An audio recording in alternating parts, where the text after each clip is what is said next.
Hello friends, welcome back to my channel mommy talks, जहाँ पे हम बातें करते हैं प्रेगनेंसी रिलेटेड टॉपिक्स के ऊपर। तो आज मैं आपके साथ जो शेयर करने वाली हूँ वो है मेरी delivery story, whether it was a normal और it was a C section. पूरा जो जर्नी था डिलीवरी का वो मैं आज आपके साथ शेयर करने वाली हूँ। तो प्लीज़ इस वीडियो में एंड तक बने रहिएगा। तो स्टार्ट करते हैं। तो जो मेरी ड्यू डेट थी फ्रेंड्स वो थी 21 अगस्त, लेकिन जो मेरी डिलीवरी हुई है वो है 12 अगस्त। उसका रीज़न ये था कि 12 अगस्त से 1 वीक पहले ही मेरे को हैंड्स में ईचिंग स्टार्ट हो गई थोड़ी थोड़ी। तो मैंने डॉक्टर से कंसल्ट किया आफ्टर 1 डे, बीच में संडे पड़ गया था। उसके बाद डॉक्टर ने मुझे मेडिसिन दी, कुछ टेस्ट करवाए एंड सारे टेस्ट नॉर्मल थे, लेकिन मेडिसिन से कुछ भी ना मुझे असर नहीं हो रहा था। तो ईचिंग ना धीरे धीरे फिंगर्स से बढ़ती गई हैंड्स में और बढ़ती जा रही थी, फिर लेग्स में होने लगी। तो फिर डॉक्टर ने मुझे कहा था कि आपकी फुल टर्म प्रेगनेंसी तो हो ही गई है, तो आपको मतलब 38 वीक्स लग गया था मेरे को। तो डॉक्टर ने कहा कि अगर आपको डिलीवरी करवानी होगी तो आपको जिस दिन आपको डिलीवरी करवानी होगी उससे एक रात पहले आप 50 ml कैस्टर ऑयल आप गर्म दूध में रात को ले लीजिएगा और सुबह एडमिट हो जाना। कैस्टर ऑयल से लेबर पेन स्टार्ट हो जाते हैं, मोशन स्टार्ट हो जाते हैं। तो कैस्टर ऑयल आपको डॉक्टर के प्रिस्क्रिप्शन से ही लेना चाहिए, बिना प्रिस्क्रिप्शन के नहीं लेना चाहिए। कोई भी इस वीडियो को देख के कैस्टर ऑयल ऐसे ही मत लेना, अगर आपके डॉक्टर प्रिस्क्राइब करें तो ही लेना, क्योंकि हर डॉक्टर प्रिस्क्राइब नहीं करता है। मेरे डॉक्टर ने किया था तो मैंने 11th की नाइट को ही कैस्टर ऑयल गर्म दूध में ले लिया था। और उसके बाद पूरी रात मेरे को मोशंस रहे। उसके बाद सुबह 5-6 बजे से मुझे हल्के हल्के पेन स्टार्ट हो गए थे। उसके बाद फिर मैं 9-8 बजे करीब में जाके एडमिट हो गई थी सुबह। उसके बाद जो भी प्रोसीजर होता है वो लोग अभी रिपोर्ट्स वगैरह देखते हैं। सबसे पहले डॉक्टर ने बेबी की हार्ट बीट चेक करी। उसके बाद मेरा इंटरनल चेकअप हुआ। फिर मुझे जो भी डॉक्टर ने वो गाउन्स देते हैं वो गाउन पहन के मेरे को उन्होंने एडमिट कर दिया, चेंज वगैरह करवा के। फिर मेरा बीपी चेक हुआ और मेरा बीपी उस टाइम काफ़ी हाई था, क्योंकि लास्ट प्रेगनेंसी के लास्ट मंथ से मेरा बीपी हाई रहने लगा था। उसके बाद यही प्रोसीजर्स चलते रहे, कैन्यूला लगा, फिर मुझे ड्रिप चढ़ाई गई पेंस के लिए। वो ड्रिप में अपनी मेडिसिन्स वगैरह देते हैं वो। उसके बाद फिर मेरा थोड़ी थोड़ी गैप में मेरा इंटरनल चेकअप हो रहा था और मेरा डायलेशन तब तक नहीं हुआ था। अराउंड 2 to 3 PM मेरा डायलेशन से 1 फिंगर था। और मतलब बहुत कम प्रोग्रेस थी एज़ कम्पेयर कि जल्दी होनी चाहिए थी, कोई प्रोग्रेस नहीं थी। उसके बाद पेन्स मुझे हो रहे थे और वो मेरे से बियर नहीं हो रहे थे, क्योंकि तो मुझे ईचिंग बहुत थी और ऊपर से पेन्स भी हो रहे थे। फिर जब डॉक्टर ने मेरा अराउंड 6 मेरा जब उन्होंने मेरा चेकअप करा इंटरनल, तो भी डायलेशन से 1 फिंगर था एंड मेरे से पेन बियर नहीं हो रहा था। और बेबी का हेड भी फिक्स नहीं हुआ था, क्योंकि मेरा वाटर लेवल थोड़ा ज़्यादा था। अराउंड 15-16 होना चाहिए, मेरा 21 या 22 के अराउंड पहुंच गया था। तो इस वजह से बेबी फ्लोट ही कर रहा था, बेबी का हेड भी फिक्स नहीं हुआ था। तो फिर मेरे से पेन बेयर नहीं हो पा रहा था। तो फिर मैंने डॉक्टर से बोल दिया, अपने फैमिली मेम्बर से, सबसे, कि मेरे से नहीं हो पा रहा है, मेरे को सी सेक्शन करना है। उसके बाद उन्होंने मुझे इंजेक्शन्स दिए पेन रोकने के। मेरा बीपी चेक करा, मेरा बीपी बहुत हाई था उस टाइम, 170 अराउंड कुछ था। तो उसके बाद फिर मुझे बीपी की मेडिसिन दी गई। उसके बाद मेरा सी सेक्शन के लिए मेरे को टाइमिंग दी गई कि 7:30 आपका सी सेक्शन होना है। फिर 7:30 नर्स आई, वो मुझे लेके गई। उसके बाद ओटी में जाने के बाद उन्होंने मुझे स्ट्रेचर पे लिटाया। वहाँ पे वो आपको एनेस्थीसिया देते हैं और मतलब आपका उससे पहले बीपी वगैरह वो चेक करते हैं एंड बीपी वो आपका मॉनिटर करने के लिए भी लगा देते हैं। उसके बाद एनेस्थीसिया देने के बाद आपको लोअर बॉडी में कुछ फील नहीं होता। डॉक्टर ने मेरे सामने कुछ कवर अप भी नहीं करा था, नहीं तो कई डॉक्टर्स होते हैं कि कुछ आपके सामने ऐसा डाल देते हैं कि आपको मतलब दिखे ना, दिखता है शेयर होता है कई लोगों का, पर मेरा तो बिल्कुल क्लियर था। लेकिन आपको कुछ पता ही नहीं चलता है जब आपका सी सेक्शन होता है। जैसे ही डॉक्टर ने करा तो मेरी बेबी डिलीवर हो गई थी and it was a baby girl. तो मेरी बेबी हुई थी अराउंड 8 o'clock हुई थी। उसके बाद ये जब हुई तो ये रोई नहीं थोड़ी देर तक। उसके बाद डॉक्टर ने इसको ऐसे कहते हैं ना मदर के टच से, कई लोग तो स्किन टू स्किन करवाते ही हैं डॉक्टर्स। तो डॉक्टर ने इसको मेरे यहाँ पे ऐसे रख दिया था। उसके बाद भी ये नहीं रही। उसके बाद फिर इसको डॉक्टर लेके गए, इसको पैट करा थोड़ी देर। उसके थोड़ी देर बाद ये रोई थी। वाटर लेवल की वजह से बेबी के लंग्स में थोड़ा सा पानी चला गया था। तो फिर बेबी को तुरंत ही थोड़ी देर बाद एनआईसीयू में रेफ़र कर दिया था दूसरे हॉस्पिटल में। फिर बेबी आफ्टर 2 डेज़ मेरे पास आई थी। उसके बाद मेरे को जो भी पूरा स्टिचेस वगैरह करने के बाद, डॉक्टर मतलब करने के बाद पूरा प्रोसीजर, उसके बाद मुझे वार्ड में शिफ्ट कर दिया गया। उसके बाद मुझे थोड़ी देर तक तो नॉर्मल लगा, उसके बाद मैं सो गई। पता ही नहीं चला, प्यास लग रही थी और नर्स ने आफ्टर 2 to 3 आवर्स से फेक ढक्कन पानी दिया। उसके बाद वो नहीं देते आपको कुछ भी। फिर नेक्स्ट मॉर्निंग वो आपको चाय बिस्किट वगैरह खाने के लिए दे देते हैं। नेक्स्ट मॉर्निंग में उठी तो नर्स आई, उन्होंने पूरा क्लीन करा, वो आपको चेंज करते हैं, उसके बाद आपका स्पंज बाथ करते हैं, उसके बाद आपको चाय बिस्किट देते हैं। बाकी आपको यूरिन बैग लगा हुआ होता है और आपको आपकी ड्रिप से ही आपको सारा कुछ वो देते रहते हैं, वाटर जितना भी आपको चाहिए होता है, मेडिसिन वगैरह सारी उसी से ही देते हैं। उसके बाद 13 तो आपको पूरा बेड पे ही रहना होता है। और डॉक्टर कहते हैं कि अगर आपने मतलब आप लिक्विड कुछ ले सकते हो, आई थिंक सूप, दलिया या खिचड़ी, बहुत पतला पतला दाल, इन केस अगर आपने गैस पास कर लिया तो।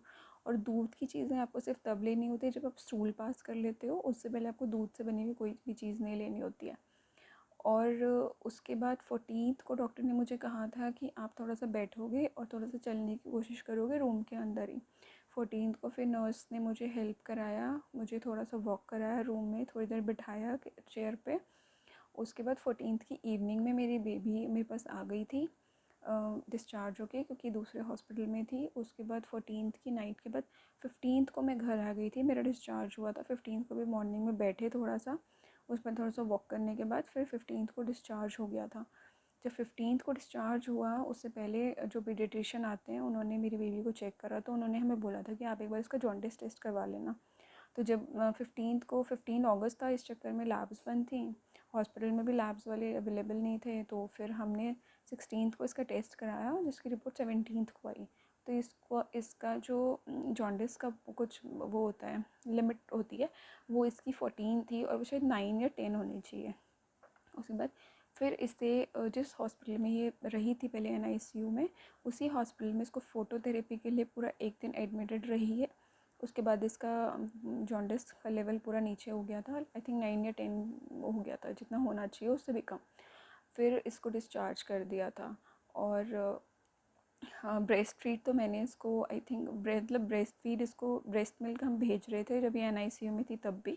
उसके बाद भी डॉक्टर ने यही बोला था कि आप इसको ब्रेस्ट फीड ही करवाना, क्योंकि वही बेबी के लिए बेस्ट होता है इम्यूनिटी के लिए। और वो आपको डिलीवरी हो जाती है, वेदर इट्स नॉर्मल और सी सेक्शन, आपका जो पेट होता है वो बहुत सैगी हो जाता है, तो आपको बेल्ट पहननी होती है। वो डॉक्टर आपको वहीं से प्रिस्क्राइब करते हैं, ऐसा स्टिचेस पे ऐसा कुछ नहीं होता। पहले होता था कि आपको नहीं, स्टिचेस है तो नहीं पहनना, पर मेरे को तो हॉस्पिटल में ही डॉक्टर्स ने बोल दिया था कि आप बेल्ट पहन लो। हॉस्पिटल में ही उन्होंने मुझे, आई थिंक 14th को या 15th को उन्होंने मुझे बेल्ट पहना दी थी। उसके बाद फिर कॉन्टीन्यूसली पहने रखना होता है आपको, जैसे आप दिन में पहन के रखो काफ़ी टाइम, तो आपका पेट आपका अपने आप टाइट होता जाता है और मतलब ठीक हो रहता है, ऐसे सैगी सा नहीं रहता बहुत ज़्यादा।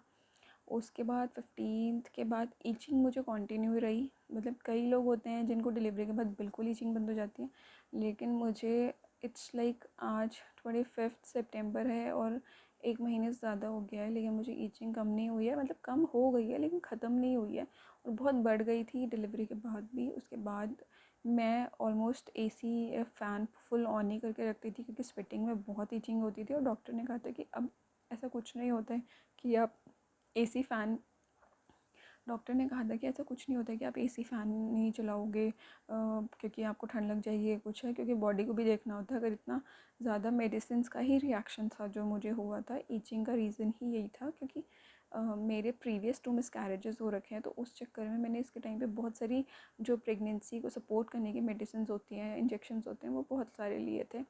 जो एक्स्ट्रा लेने होते हैं आपको, टैबलेट्स या इंजेक्शन जो डॉक्टर प्रिस्क्राइब करते हैं वो। उसके बाद मेरा डिलीवरी होने के बाद फिर हम घर आ गए थे। फिर जब ये जॉन्डिस के बाद भी घर आ गई थी, फिर everything is normal, my baby is doing very fine. और जो मैंने फीटल इको वाला वीडियो डाला है फ्रेंड्स, उस पर बहुत लोगों के कमेंट्स आ रहे थे कि मैम आपका बेबी हो गया है कि नहीं। मैंने उनके कमेंट्स का रिप्लाई भी करा है, मेरा बेबी डिलीवर हो गया है। और जिन जिन लोगों को उनके डॉक्टर्स ने फीटल इको प्रिस्क्राइब किया है, या उनको कुछ मतलब जो है कि कार्डियक वो चेक करते हैं पूरा, तो उसमें टेंशन लेने की कोई बात नहीं होती। वो डॉक्टर्स को एक वाइट स्पॉट दिखता है, जिसके लिए डॉक्टर्स फ़ीटल इको इसलिए रिकमेंड करते हैं कि आपका एक बार बेबी का फ़ीटल इको हो जाता है तो पूरा हार्ट का वो चेक कर लेते हैं कि हार्ट में कोई प्रॉब्लम तो नहीं है। अगर आपके फ़ीटल इको में कोई प्रॉब्लम नहीं है, अगर सिर्फ वो एक वाइट सा स्पॉट दिख रहा है तो वो कुछ नहीं होता। मुझे डॉक्टर ने बताया था कि वो कैल्शियम डिपॉजिट हो जाता है जब बेबी की बॉडी पूरी बन रही होती है, और वो टाइम के साथ डिज़ोल्व हो जाता है, ईदर बिफोर डिलीवरी और आफ्टर डिलीवरी।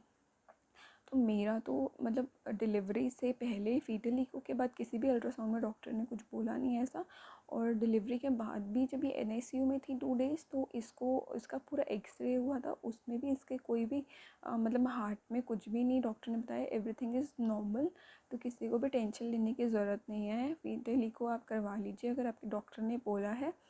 इधर डॉक्टर कई बार ट्रिपल मार्कर और वो भी टेस्ट बोलते हैं, लेकिन मेरा डबल मार्कर हो रखा था तो मैंने ट्रिपल मार्कर नहीं कराया था।